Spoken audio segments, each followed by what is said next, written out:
All right, let's dive into a really high-stakes tax strategy for the self-employed. It's something that's as powerful as it is, well, perilous. It's called the Biz HRA. And let me tell you, the difference between getting this right and getting it totally wrong could mean a five-figure swing in your net worth. Seriously. So let me ask you this.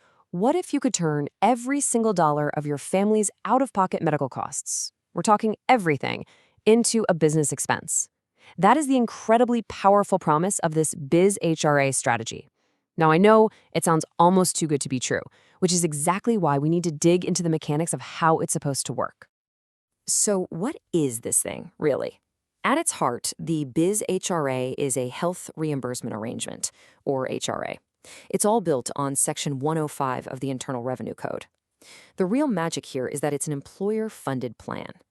For someone who's self-employed, this means your business can reimburse your employee, who, let's be honest, is often your spouse, for all those family medical bills. And just like that, you've transformed personal costs into legit tax-deductible business expenses. Okay, so why is everyone talking about this, especially self-employed seniors? Well, it really just comes down to a harsh economic reality. We're in what some people are calling the longevity economy, where a lot of folks are working for themselves, often on pretty fixed incomes. You combine that with healthcare costs that are just skyrocketing, and you've basically got a recipe for a financial crisis. The Biz HRA is being seen as this incredible tool to fight back against that pressure. So how do you actually pull this off without setting off every red flag at the IRS? Look, it's not about finding some secret loophole. It's about building a really careful legal framework, one that's built on 3 pillars of the tax code. We're calling it the Tri-Code Foundation, and if you can master this, you're on your way to unlocking the strategy's power. Let's look at how all the pieces fit together. First things first, you have to have a legitimate business that hires your spouse for a real job with real duties. This can't be some fiction you cooked up on paper. Second, you have to create a formal written HRA plan under Section 105. Third, your business then deducts the reimbursements as ordinary and necessary expenses under Section 162. And finally, and this is the best part, your spouse gets that money tax-free, as long as it covers qualified medical expenses under Section 213D. The key takeaway here? Every single one of these steps has to be executed flawlessly. And this is exactly where that double-edged sword reputation comes from. Trust me, the IRS is well aware of how powerful this tool can be, so they scrutinize these setups with a massive magnifying glass. It's kind of like you're running a gauntlet of audit triggers, and you absolutely need to know where all the traps are, because they are doing what is basically a forensic-level review. This slide right here, this gets to the heart of the single biggest and most expensive mistake people make.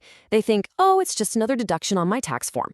But in reality, what you're doing is operating a formal employee benefit plan.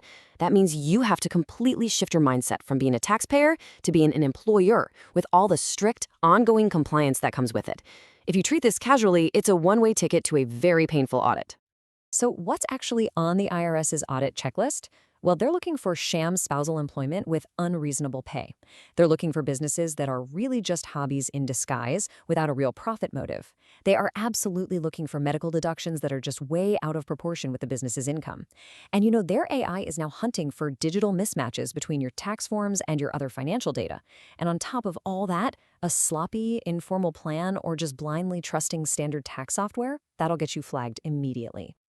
To make this crystal clear, let's walk through 2 different scenarios. These are based on real-world audit outcomes. We'll call them the failure, that's the person who gets it wrong, and the architect, the person who builds this thing perfectly. And this slide lays out the 2 paths with brutal clarity.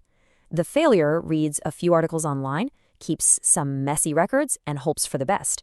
The architect, they bring in a qualified professional and keep absolutely meticulous documentation of everything.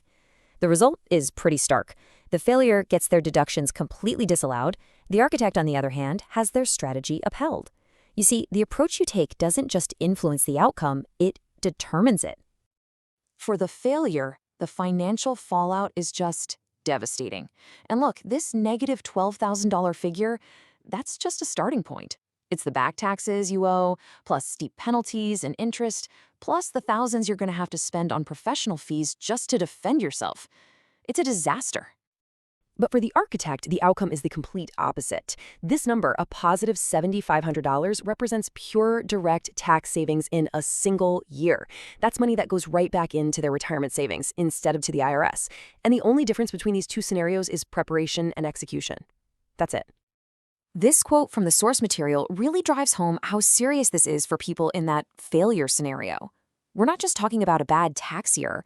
For someone on a fixed income, an unexpected five-figure bill can trigger a full-blown liquidity crisis. It can genuinely unravel years and years of careful financial planning.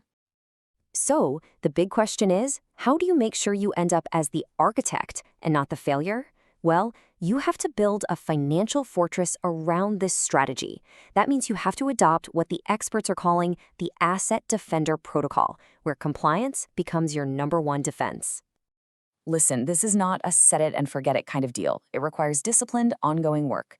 Every single month, you need to be verifying and documenting the work your spouse is actually doing. You need to scrutinize every single medical expense to make sure it's qualified. You have to follow a super strict reimbursement protocol, and this is critical, you have to maintain proper payroll compliance, including W-2s and tax withholding.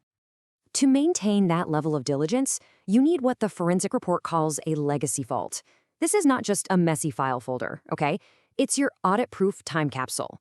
A secure, impeccably organized place, both physical and digital, for every single document related to your HRA. Because if the IRS comes knocking 3 years from now, you want to be able to produce everything they need in minutes, not spend weeks scrambling.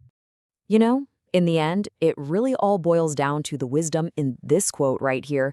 The difference between saving thousands and owing thousands, it's not about being clever or finding some loophole. It's about proactive compliance and meticulous documentation. Those are the cornerstones of making this work. And that really brings us to the ultimate question, one that goes way beyond just this one strategy.